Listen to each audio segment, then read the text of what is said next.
कानून के रूप में ले आती है तो कोई दिक्कत नहीं करते हैं। नहीं नहीं, दिक्कत है। एक आदमी है जिसकी ज़रूरत है, 3 बीवियां उसने की हैं लेकिन उसकी औलाद नहीं होती है। वो ये समझता है कि मेरी औलाद हो सकता है कि चौथी बीवी से हो जाए, ये एक मजबूरी है।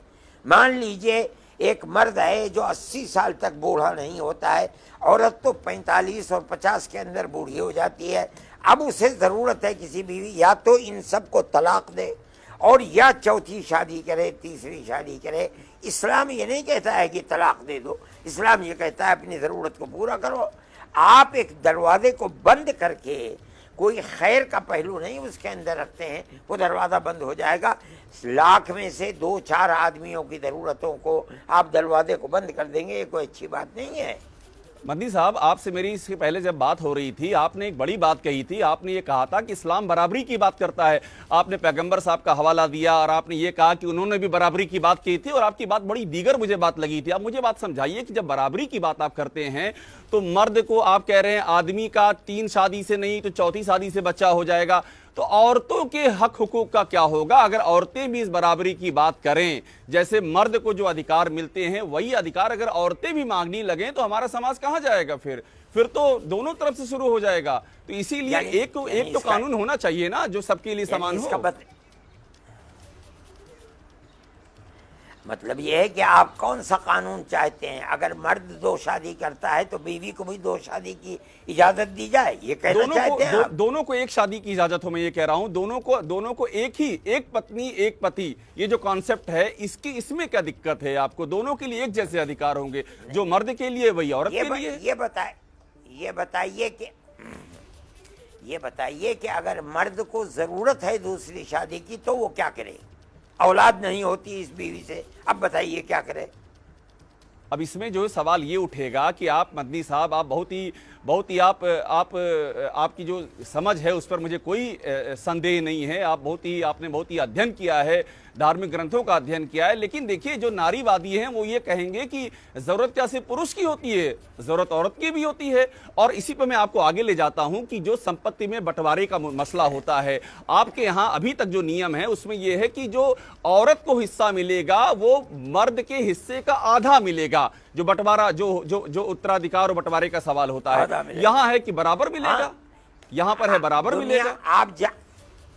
आप जानते नहीं, ये गलत है। इस्लाम ने लड़कों के लिए ये लाजमी किया है कि बूढ़े माँ बाप की सारी जिंदगी की ज़रूरतों को वो पूरा करेगा, माँ बाप को राज़ी रखेगा।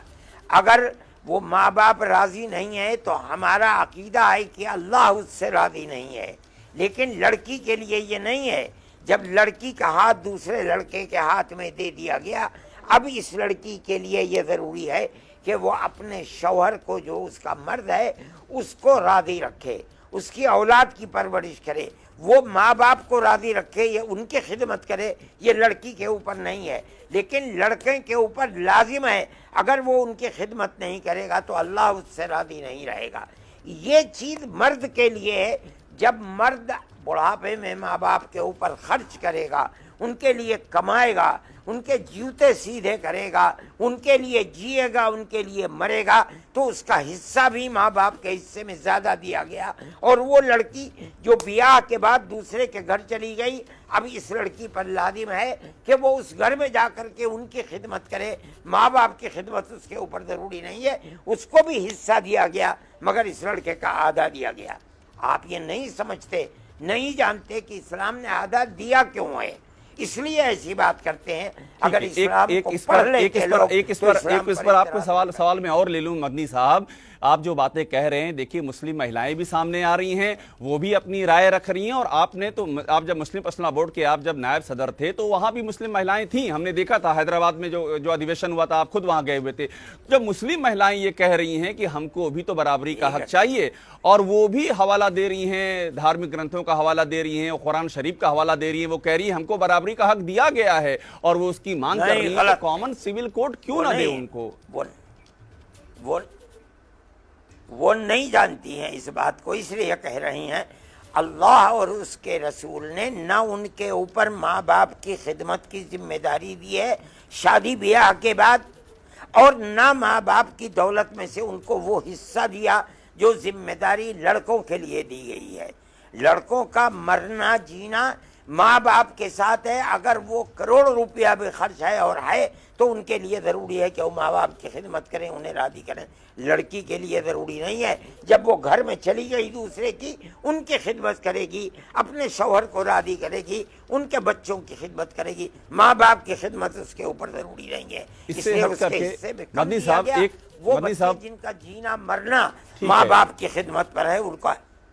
ठीक है मदनी साहब, एक सवाल आपसे और मैं ले लूं। आपने जो बातें आपने कही हैं, आपका अपना दीन का, आपका अपना इल्म है, आपका अपना ज्ञान है, उसके खिलाफ भी बातें कही जाती हैं। लेकिन अब मैं हट रहा हूं, मैं इस पे आ रहा हूं कि आप क्या मोदी जी से कुछ संवाद करना चाहेंगे? पिछली बार जब मैंने आपसे बात की थी तो आपने ये कहा था वो मेरे मुल्क के प्रधानमंत्री हैं, मुझे बुलाएंगे, मैं 10 बार जाऊंगा। तो अगर आपको लगता है कि कॉमन सिविल कोड इतना ही खराब है तो क्या आप चाहेंगे कि आप अपनी बात उन तक पहुंचाएं, आप उनसे मिलें, अपनी बात कहें? क्या आप ये पहल करना चाहेंगे? मैं भी वही बात आपको कहता हूं कि भाई मैं बहुत छोटा आदमी हूं। मैं मोदी जी के राय को तब्दील कर दूं, मेरे अंदर ये ताकत नहीं है।